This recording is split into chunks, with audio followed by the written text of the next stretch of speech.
Welcome to the London Society presentation on the future of architecture. We've got a fantastic panel and I'm looking forward to hearing them all, and also everybody on the call. So we've got 5 speakers. Each person's going to have 5 minutes each, and then probably we'll just launch straight into questions afterwards. So I'll introduce each of the speakers in turn just before they speak. So I'm just going to run through a few slides to set the scene, really, to set some of the topics. So I've always been fascinated by different versions of the future in comic books, TV, and film. I was 13 when Neil Armstrong landed on the moon, and I was raised on Tomorrow's World. And there are many versions of the future, many of which are dystopian. But I think that the technological advances point to a green and pleasant future. This is our version of a green city. But we shouldn't just be thinking about the next 20, 30, 50-year future. We need to consider what should be done now, immediately, to change our cities. This is a Weston Williamson proposal to remove all the cars from Broadway in Manhattan from north to south, so that there's at least one street where you can escape the traffic in New York. And we've done similar proposals closer to home. And we've also done more immediate proposals to encourage commuters back onto public transport in London rather than jump back in their cars, which is the most immediate response. So we've been considering as a practice the long-term future, but also the short-term future. And I think we should all be proud that around the world, cities are looking at London, at how we've introduced congestion charging and invested in public transport. London grew from a number of small centres, often villages, which grew into towns, which grew into the city we now know and love. And it's interesting that as infrastructure is invested in, it's leading again to a new polycentric city within London, giving people choices where to live and work, and reducing the reliance on travel, which post-COVID is going to be possibly important. So, and my final slide before I get to the first speaker, no vision of the future would be complete without a mention of Hyperloops. I thought I'd be the first to do that, in case no one else does. This image is part of our proposal to reduce air travel between Perth, Adelaide, Melbourne, Sydney and Brisbane, which are currently some of the busiest air routes in the world. And the nice thing about Australia is there's often not a lot between each of those cities if you choose the route carefully. So some speakers I know will be speaking about more immediate future and some longer term future. The first of our speakers is Glenn, who holds the chair, the Mott MacDonald chair in future mobility at the University of the West of England, Bristol.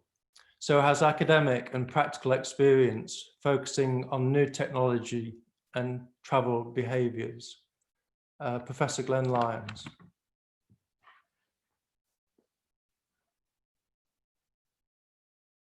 Thank you very much, Chris, and good evening, everyone. So we're thinking about a long-term strategy. What would we like London to look like in 2050? Which means we're looking 30 years ahead. So now imagine we're back in 1990, 30 years ago. The web has not quite yet been invented. A mobile phone, if you have one, only makes phone calls. Even 10 years into the future, at the turn of the millennium, only a quarter of UK households will have access to the internet. But for most, This will consist of dial-up access, meaning it would take them 30 to 40 hours to download one movie. Though in 1990, you're probably not even aware of that possibility.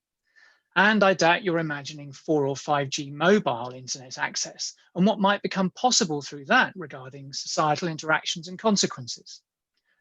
I want you to consider two things. What would happen if we had a pandemic in 1990 that meant we were locked down? How many could work from home? What would we do at home? How would we stay in touch? Where and how would we do our shopping? And the second thing, if instead of a pandemic, a futurist in 1990 told you that in 30 years' time, the UK would be in turmoil, facing a pandemic, exit from the EU, and a climate emergency, would you take that seriously and consider it a plausible future? Would you believe them if they said that most people would be connected to a rich online world where they could talk to each other on screen through their devices, stream movies and order shopping and other items online as they work from home? So fast forward to that future that's now our present. What can we say about how we should be planning for the future today? Pre-COVID, there was already growing acknowledgement of being deeply uncertain about the future. The pandemic has underlined this. Before the pandemic, we were already seeing in a state of flux the developments in mobility brought about by the digital age colliding and merging with the motor age. Now in the pandemic, we've talked of the new normal as if somehow we will emerge from this and things will settle relatively quickly into a new and stable state of affairs. This seems unlikely to me. And there may be further system shocks to follow the pandemic that leave us thinking about a new normal or new normal squared. And I won't even go into new normal cubed. So I'm not going to be drawn on what the future of London will look like because I'm deeply uncertain about the future. And as the ancient Chinese philosopher Lao Tzu said over 2,000 years ago, those who have knowledge don't predict. Those who predict don't have knowledge. What I will say is we need to be vision-led and not forecast-led when looking to the future of transport in London. The future of transport planning is not a case any longer of predict and provide. It's a case of decide and provide. Decide on the future and outcomes we would prefer to see, and then provide a strategy to help try and realize that future, but a strategy that is resilient to the deep uncertainty.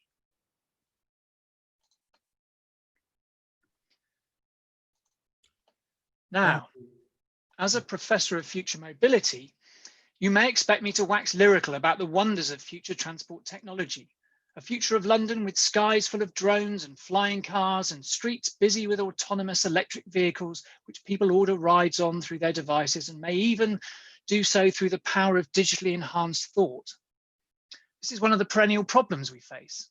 Just because technological possibility means we can do something in future doesn't mean we should.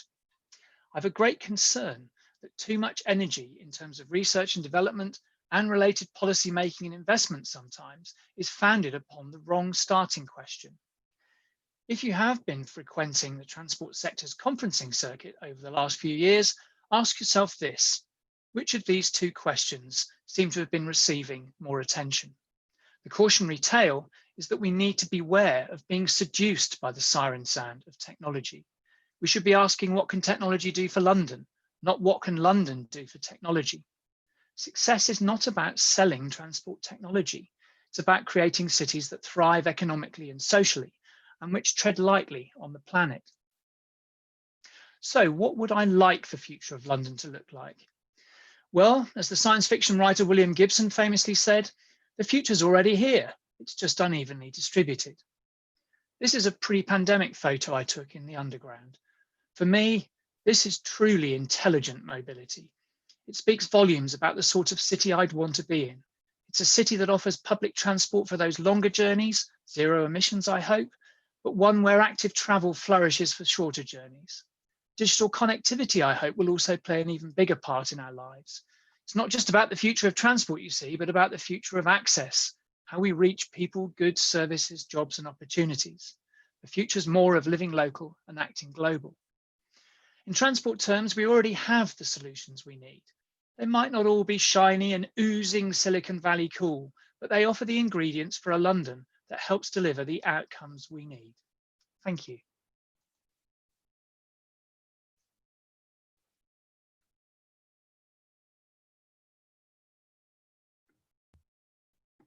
Thank you, Glenn.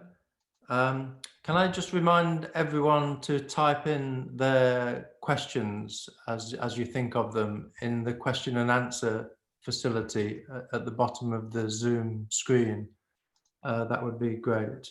Our second speaker is Dan Phillips of the Intelligent Mobility Design Centre at the Royal College of Art. I first came across Dan when he organised an exhibition at the London Transport Museum on the future of transport in London.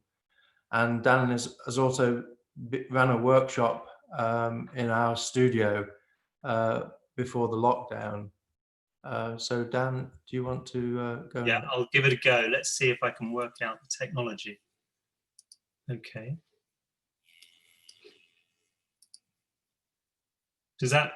Can you see it, everyone? Yeah. Okay. So,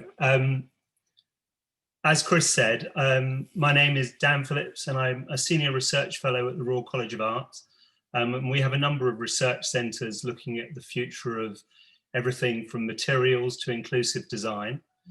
And I'm in the Intelligent Mobility Design Centre, and I run a design studio that looks at the relationship between mobility, people and places.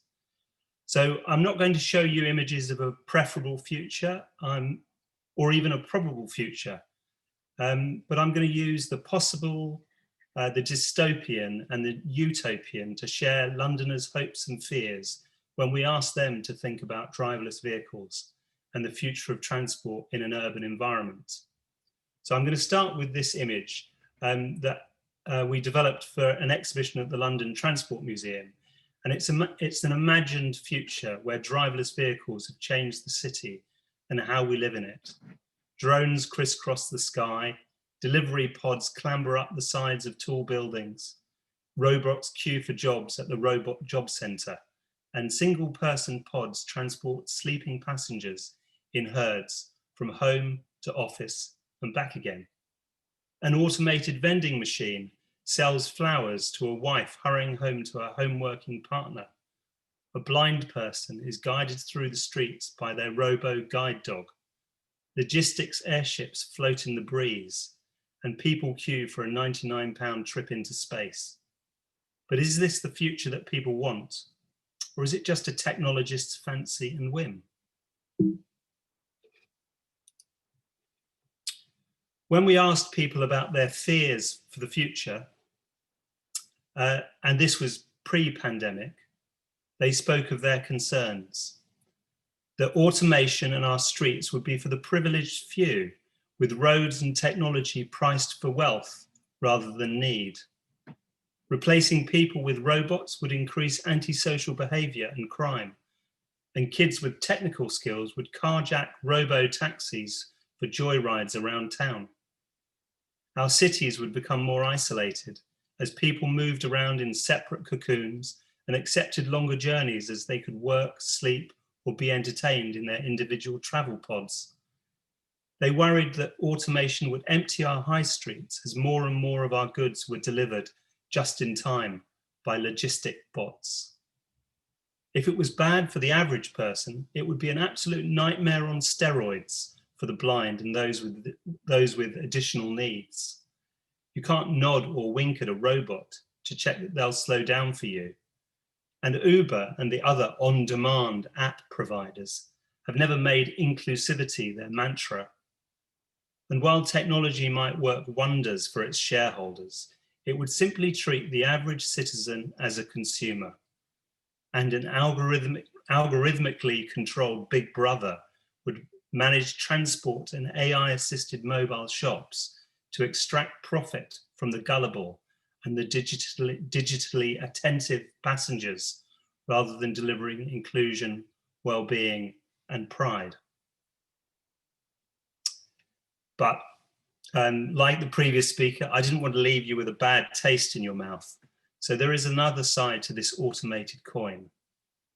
When we asked people about their hopes for the future, they shared their aspirations for an improved public realm. They hoped that streets would be designed for people and not for cars, that London would become quieter, cleaner, and pollution-free. that vehicles would become smaller as their size wouldn't be determined by the cost of the driver alone, and journeys might become more comfortable, more social, and even more fun. They hoped that streets would become safer, not just for people, but for animals and their pets. That vehicles with self-driving and self-diagnosis skills would last longer, refuel themselves, and park away from where people want to live. They wanted London's transport to be inclusive and accessible for all, and hoped that automation would do away with the private car for good. So, will the future be a dystopian one where jobs are lost, high streets closed, and machines track our every move?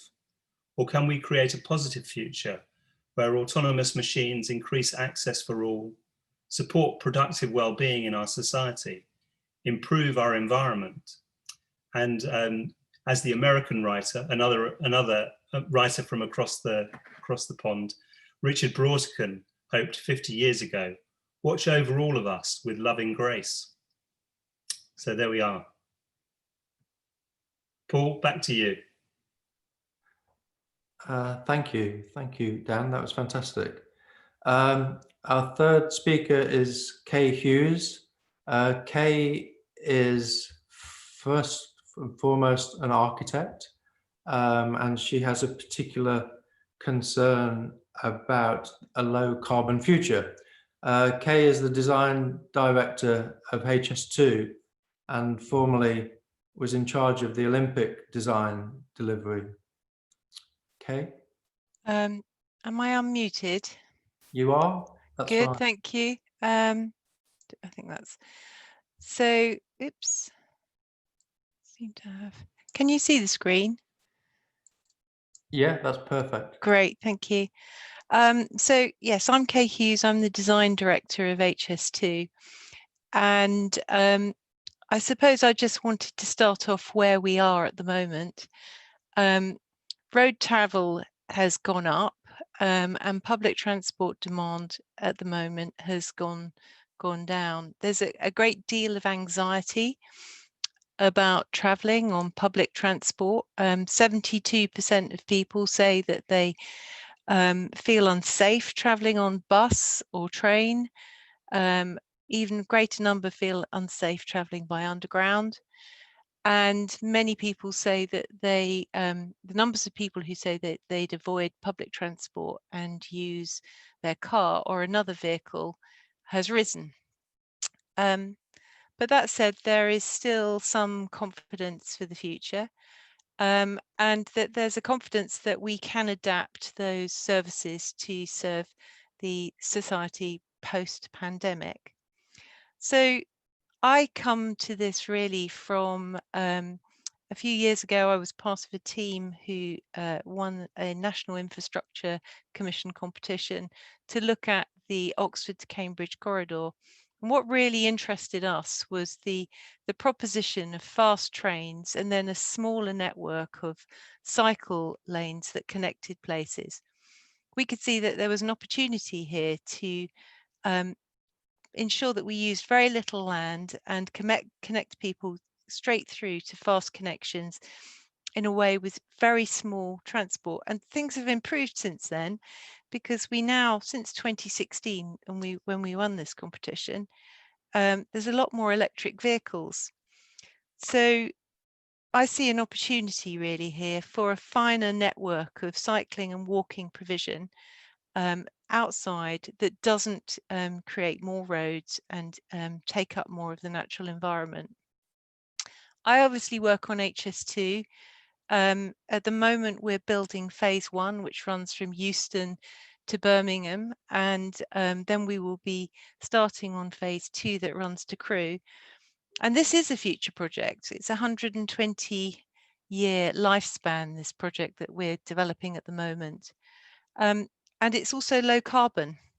So the railway, once it's running, will be a very low carbon form of transport. And it will also take vehicles off of the road. So there'll be less roads built as a consequence of it.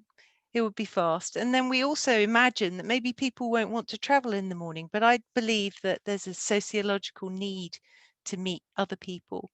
And actually, we're kidding ourselves if we don't think that the number of data centers we're building at the moment to accommodate all these Zoom calls that we're having is not creating carbon. And our real priority has to be reducing carbon. So I'm sure many of you have seen these images before, and how much space is taken up on the roads by cars compared to pedestrians or cyclists, and how those spaces could really be easily reutilized for other uses within the city. And I think that goes back to Chris's slide earlier. So the other thing is that we have a lot of freight and deliveries a lot across the country. And actually, by having a high-speed network that takes passengers quickly from London to Birmingham and then on to Manchester and then on up to Scotland, we can take hundreds and thousands of lorries off the road. That's because we've got an existing network of rail, which can then begin to take the freight, and that will therefore reduce the carbon. And I think everything we do going forward needs to do that. There are some things we need to think about. This is from a case study from the National Infrastructure Commission, looking into freight and the way that we arrive in cities and that we have on transport for cargo. So on the left-hand side there, you can see the cargo bikes running out from small distribution centres. And this is how I imagine we should be looking at the future: cities with small distribution centres, finer grained and smaller transport. So my vision of the future is really fast trains, cycling, active, healthy transport, and extending local low energy transport with electric vehicles. And then I think I'd just go back to the slide, one of the slides from our submission back in 2016. You know, we saw a railway with renewable energy, which is a fast railway, which is what HS2 is, and then using fine grain connections to take cars off the road, reuse the existing roads for deliveries, and to create a network where we can have a greener environment. Thank you. Thank you. That's fantastic. And the questions have started to come in quite nicely. So thank you for that. Our next speaker, but please feel free to keep the questions coming. Next speaker is Anthony Dewar, who is the professional head of buildings and architecture at Network Rail. And Anthony and his team are currently reestablishing the highest design standards at Network Rail, which has so far resulted in them being named RIBA Client of the Year for London Bridge Station last year. Anthony? Many thanks, Chris. I wanted to start my vision of the future by starting with a glance back before looking forward. So I've shown 3 images here of railway stations of the past. And I think these are really, personally, I find them very interesting to reflect on. What did the designers of these stations at the time that they were built, what were they thinking was the future? And yeah, how much have we learned, or how much has changed from the time that these designers looked at them? So in the bottom right-hand corner, it's a station system from 1946, and this is a photograph from the London Midland Scottish Railway for a system called the Unit Station, which is inspired by a pavilion at the Barcelona International Exhibition in 1929, designed by Mies van der Rohe. It was then later moved to West Hampstead Station and remained at West Hampstead Station for over 50 years before it was then later replaced. On the left-hand side is Dartford Station, which was a system developed in-house in the British Rail architects called the B70 system, the design for the 1970s, which consists of glazing with troughed metal sheets, which was a very in vogue material at that time. And the system was originally developed in 1969. And then on the top right-hand corner is a system called the VSB 90. Again, another system developed in-house in the British Rail architects division, and VSB stands for the Very Small Building of the 1990s. And it was a plain brick system with pitched or hitched roofs. And in some respects, this was extremely progressive compared to some of the challenges we have now with modern infrastructure, that it consisted of 21 pre-approved drawings that British Rail could give to a contractor and say, I want that one delivered for me. And the contractor could build the station off that set of drawings.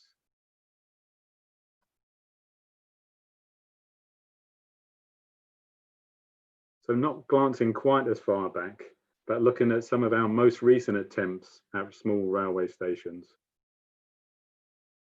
In the bottom right-hand corner, Mitcham's Eastfield station was the last official attempt that Network Rail or one of its predecessors had at developing a systemized station design. And its concept came from the chief executive at the time of Network Rail, who said, I want Network Rail to be able to deliver a station for £1 million or less. And yeah, what you see there is the attempt at that at Mitcham's Eastfield. And this was rolled out at a number of other stations as well. Mitcham Eastfield in the end cost more than £4 million to implement. Working round West Hampstead Thameslink station was developed a few years after Mitcham Eastfield, and it was a further attempt at developing the design further by Landau and Brown architects, but it was based on a unitized system. And in the top right-hand corner, my first glance into the future, which is one of the Crossrail West station by Bennett Associates, that were due to be completed in 2021, 2022. So there's almost 3 generations of designers have attempted small to medium-sized stations there. And I think it's fascinating to reflect on how far things have gone. In Network Rail, we're just in the process of running a design competition with the RIBA, where we've asked designers to reimagine small to medium-sized railway stations, which make up 80% of the UK railway network. And in order to prepare the brief for this competition, we carried out a number of workshops across the UK with a design council, where we asked railway stakeholders and non-railway stakeholders and passengers to what their vision of the future railway station should be. And one of the challenges that we have when we ask people about what do you think a future railway station should be, is people start talking about people will be flying around everywhere on hoverboards, and one has to accommodate the infrastructure for hoverboards, which then makes it very difficult to design for a station that needs to operate in the here and now. But these are images of hoverboards shown in the Back to the Future film, which came out in 1989, which depicted a vision of the future in 2015. So did that film predict the future correctly? Well, Back to the Future 2 showed some of the first concept of video calls. It showed some of the first concept of what we now know as Google Glass. It showed some of the first concept of holograms. And if you believe some of the internet conspiracy theorists, it showed that Trump was going to run his campaign. So how difficult is it to predict the future?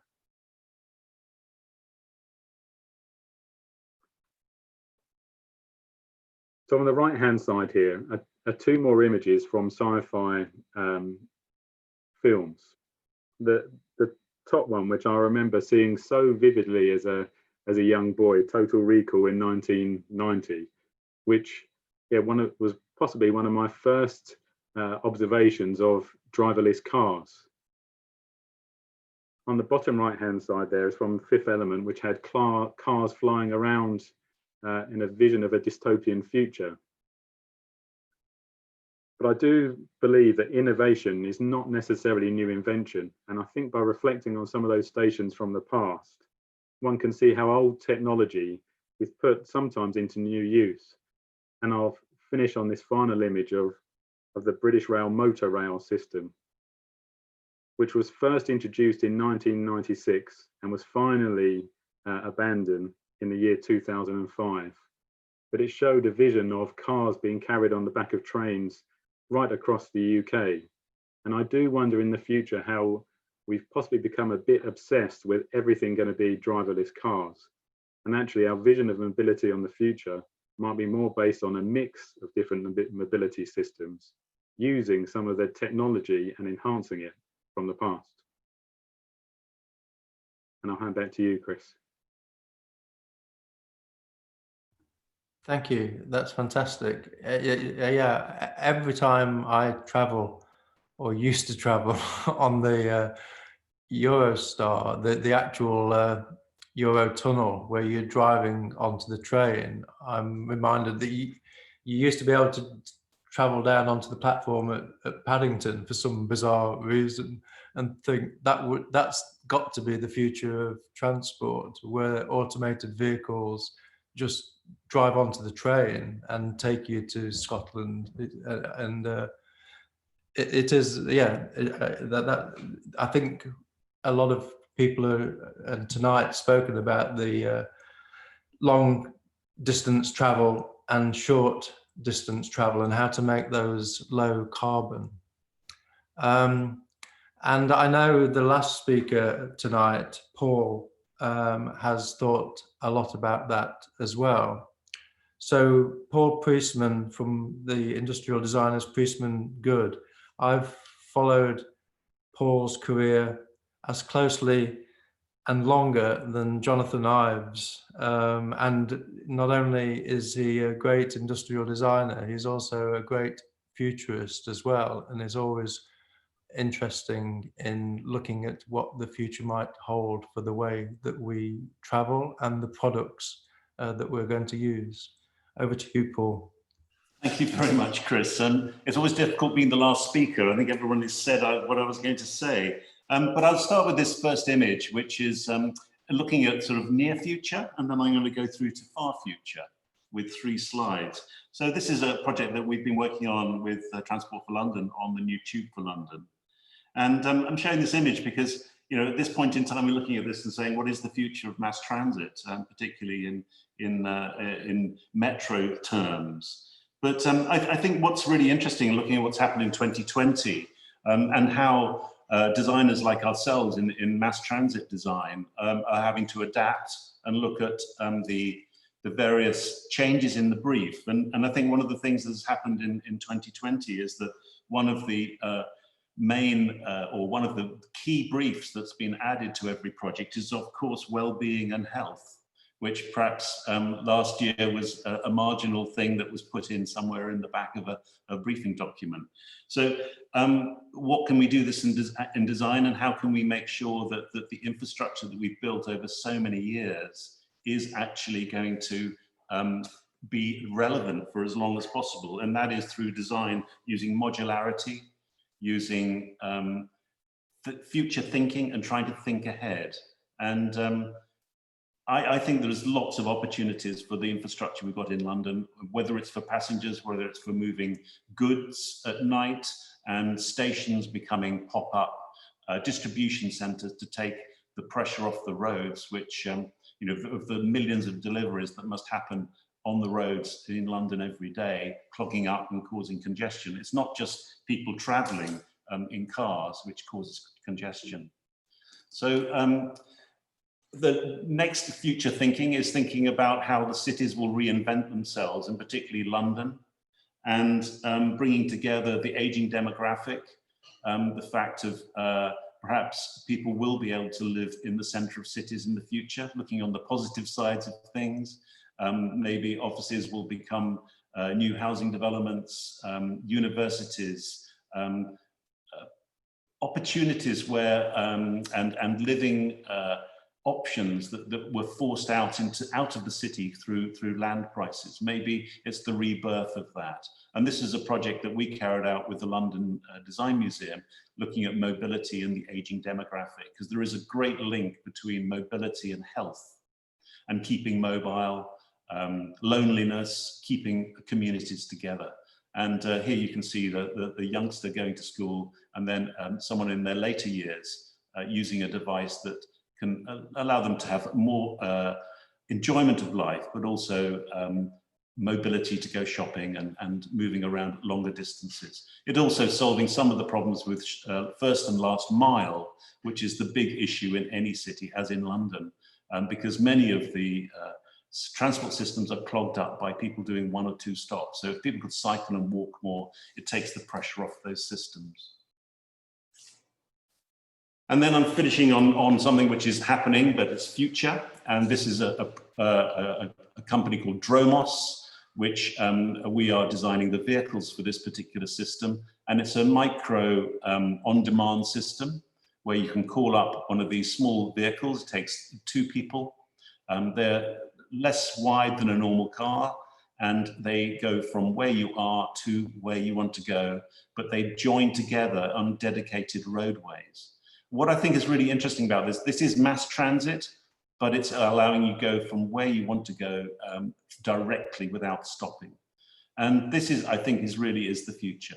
But I think what's also interesting about this is that this is almost the future of how new forms of transport are being developed all over the world. And I'm finding it amazing that we're being contacted by privately funded railway companies and companies like Dromos, which are privately funded. They're not coming from governments and country funding.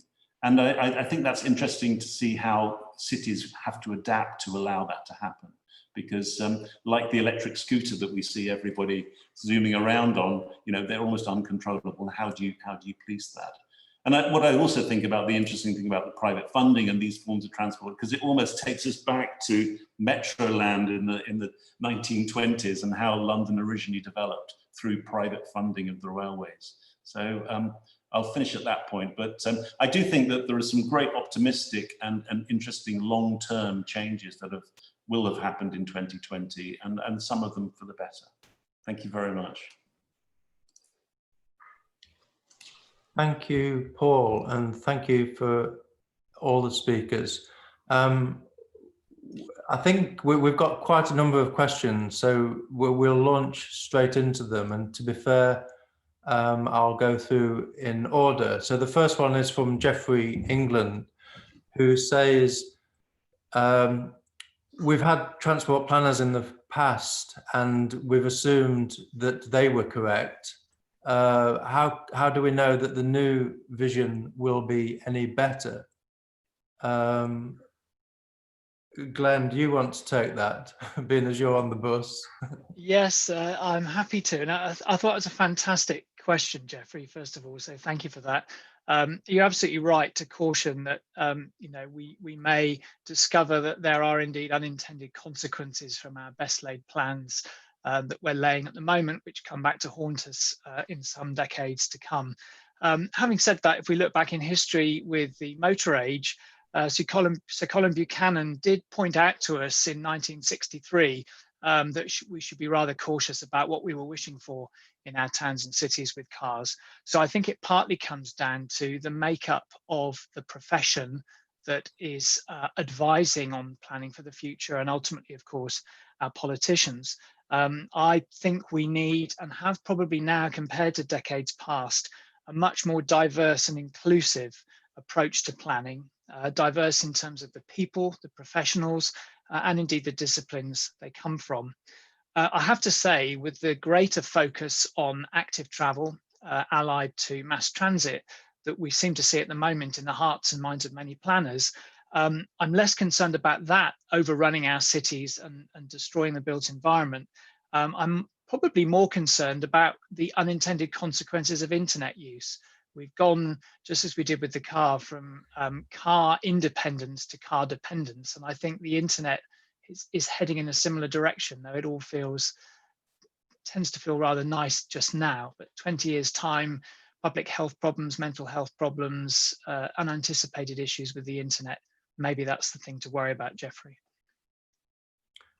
Yeah, I was astonished. I mean, Kay was the first to raise it when I spoke to her yesterday, but since I've just become aware of the amount of energy that Instagram posts use. This is a phenomenon that everybody else on the call probably knows already, but Cristiano Ronaldo has got about 240 million followers.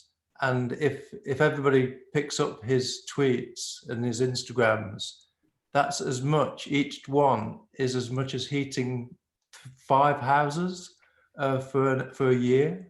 I mean, I don't know that this is probably fake news, but it's the energy for the new vision of the future does have to be considered as well. And getting people into electric cars isn't necessarily the answer. I'll move on to the next question and try and direct them to I'll direct this one to Dan, I think, to Dan and Paul, because Janet Morris says a fundamental question that seems to be ignored: if the air and the sky is to be used by deliveries of drones, we'll just replace one form of pollution and intrusion in the environment with another.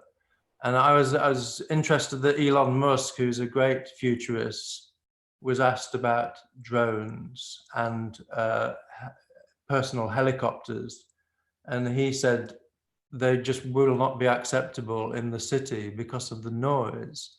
He thinks the noise is unavoidable because of the rotor noise, even if you can reduce the noise of the motor itself. So I'll throw that one to Dan first, and then Paul, if you don't mind. Yeah, well, I agree. I mean, we did a map of the phases of development of autonomy in society, and we said that, you know, we may well get rid of some of the air pollution issues, but if we move to, you know, these future technologies, we're going to end up with not just sound pollution, but also sort of this drone, what we call drone pollution, is actually sort of the psychological impact of technology on our lives. And I think one of the things that a lot of people don't think about when you think about transportation is the fact that actually all of these vehicles that move around in our environments have a psychological impact as well as a health impact on us. And we have to be just as thoughtful about the psychological impact of design on our lives as we do in terms of, you know, the physical impacts. So I agree with Janet. You know, we really, you know, have to be very, very careful about how we design things, and the, you know, the unintended consequences that Glenn mentioned earlier are incredibly important. In fact, that's what we should be designing for, not designing for the obvious, but designing for the unintended. And that's why we have so many of the problems we have today, that we're not thinking about the consequences of our problems. So, you know, anyway, that's my thought on it. And I don't want to see drones in the sky particularly. Paul, do you, as an industrial designer, do you think that they are on the way? I think, well, they are on the way. They're now. We're experiencing them now. I think in their place they are very good. We did some work on this, looking at some schemes around this with a project called Dragonfly. It was based in Hong Kong. But I think what everyone's trying to do, they're struggling to find space, because ground surface transport is completely clogged up. And every time you buy something on the internet, you cause a traffic jam in some respects. So we're struggling to find other ways of getting deliveries. New York has 1 million deliveries a day, and that's all land-based. It's all ground-based. It's vehicles. So in our concepts, we've been looking at what, you know, every city by its nature has been built on a river or by the sea, and we've sort of turned our backs on those old highways. We should be reusing those. We did a scheme quite a while ago with Transport for London, looking at using the River Thames as pods for electric vehicles that would sort of dock along the Thames, charging and with their goods and deliveries, and then sort of nip off in the local areas and then go back on the barges, these sort of, and then go back out along the river. So you're using those old motorways and highways for the purpose they originally. It's the original reason that the cities were built along them. So yeah, I think this is a reaction to struggling to clean up the congestion in cities, and we're looking at the air. But whether it's going to happen or not, I'm not sure. I just throw in, Chris, that one area that I think is quite interesting is sort of air inflated structures and how they could move more gently through the environment. And, I'm not saying it's a repeat of the Zeppelin, but I think there are some interesting opportunities with slower moving, more gentle approaches to movement. I think we spend too much time worrying about speed and not enough time thinking about life.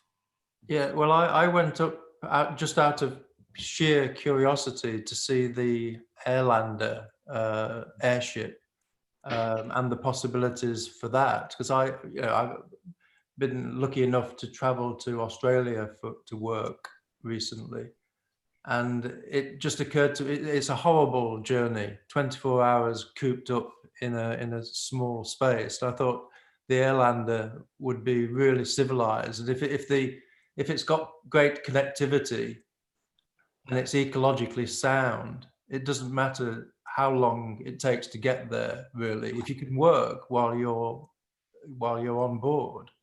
But strangely, well, probably not strangely, the main custom they've got is just tourism. They have zero interest from anybody looking at business use, which is interesting. The next question I'll put to Kay and Anthony, if I can. How can we make our transport futures more equitable, as well as environmentally clean? That could refer to the train and to high speed. And what do you think will be the key radical projects for London? Kay, do you want to go first? Yeah, I mean, starting on the equitable piece, I mean, I think we're all aware that a large proportion of the population will be over 60 in 10 years' time. And so particularly at HS2, we are really looking forward to how do we deal with that. So everything from our stations having level access from the platform onto the train so that you can wheel things on, children in pushchairs, etc. The whole of the network is designed around easy accessibility. All of the stations are designed around how do I navigate myself from the entrance down to the platform in the easiest manner. I think the struggle we have really is with the technology, because we're building the line at the moment. The technology is changing so rapidly that although we think you might navigate with your phone or you might just use static signage, we don't really know what the adopted form of navigation will be in 5 to 10 years time in terms of technology. So in terms of inclusivity and being kind of equitable, we've really tried to make sure that it's as open and accessible to everybody as it can be, even down to having highly accessible toilets on the platforms, etc. Anthony, Yeah, in 2018, we, as Network Rail, we published our design principles, and we had a huge amount of debate and consultation internally about what those design principles should be. And we published 9 design principles, and we're just about to update them to include a 10th. And it's all at the time when we were publishing them, I debated about whether we should even include this as a particular design principle, because we felt the environment should be something that's a golden thread that runs through everything that we do. But we're just about to update and republish our design principles with a 10th, which is about the environment, to ensure that we put that at the heart of everything that we do. And I think it is really interesting in society how within the last 5 years, how rapidly our focus on the environment has really taken off, more than the last 5 or the last 15 or last 20 years before that. So it should be at the forefront of everything we do. And I think it's great as a society now, we are going in that direction.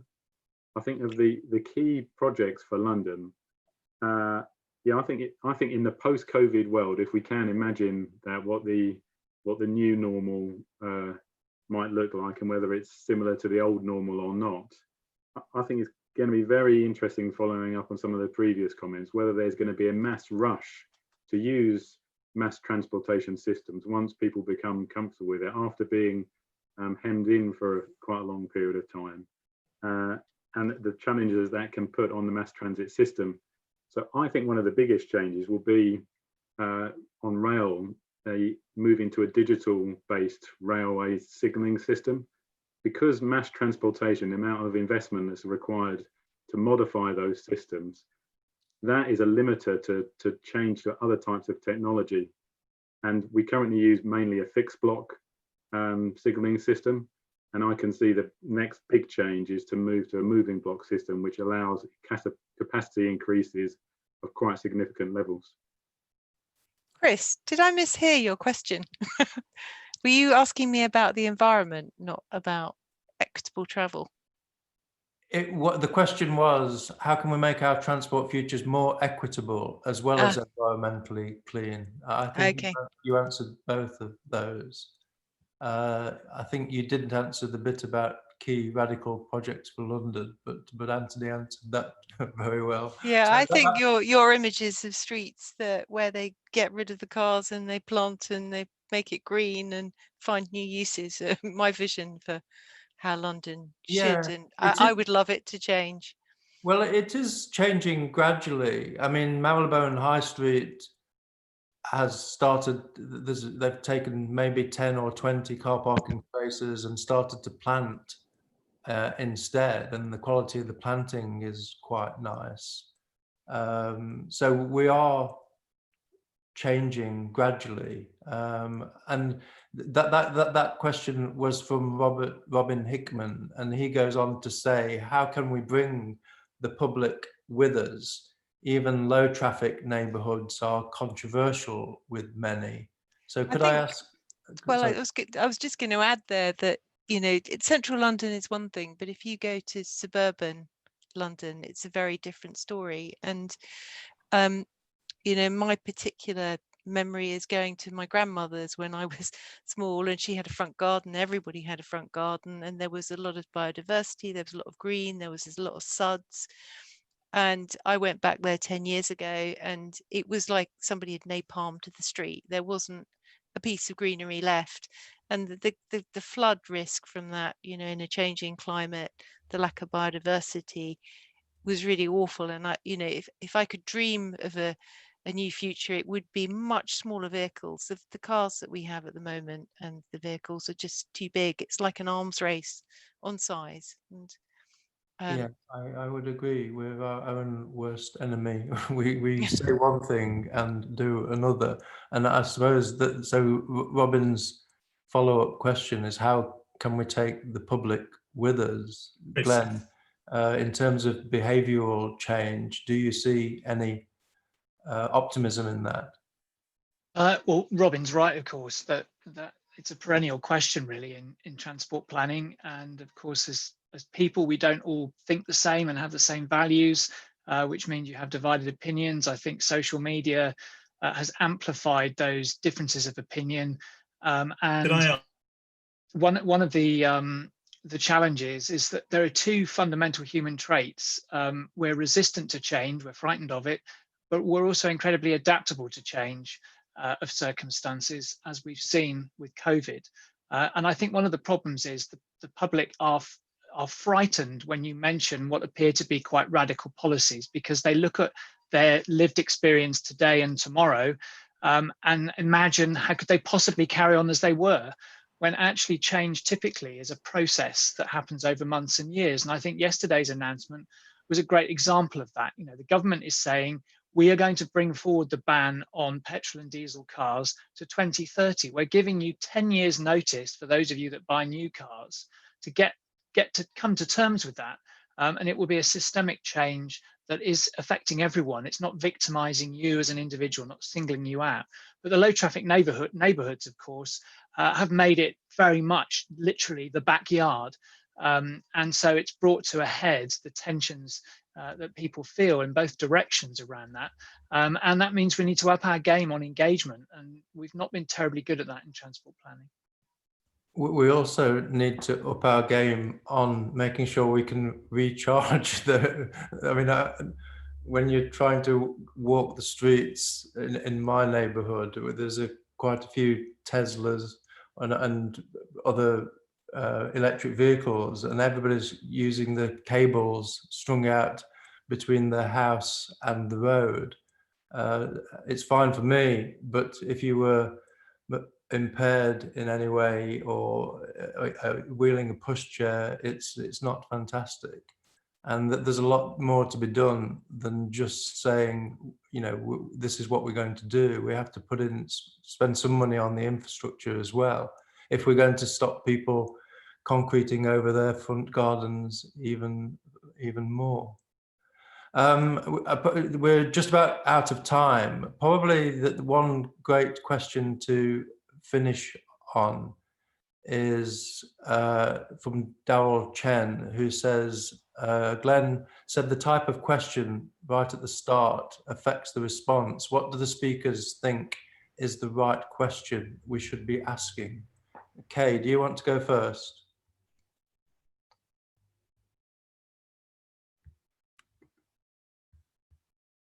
Sorry, I was on mute. How do we adapt quickly to climate change? It's going to be significant.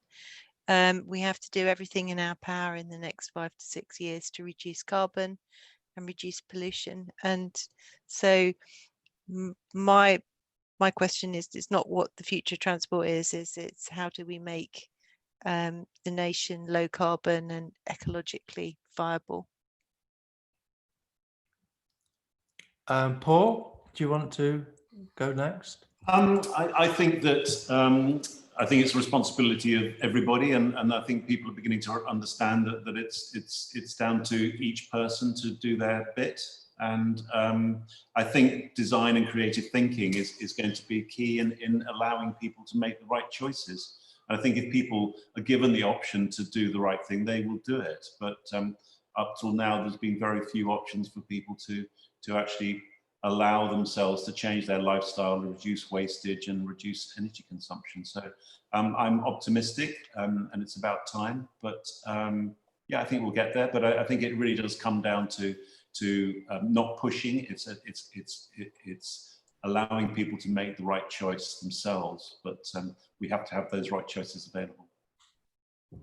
Anthony, what questions are you going to be asking at Network Rail and to ensure the future of transport in London? That's an absolutely fantastic question, isn't it?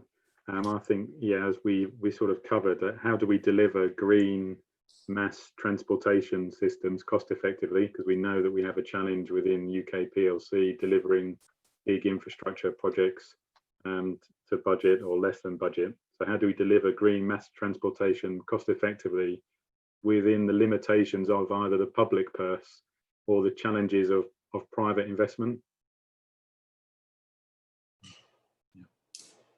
Glenn?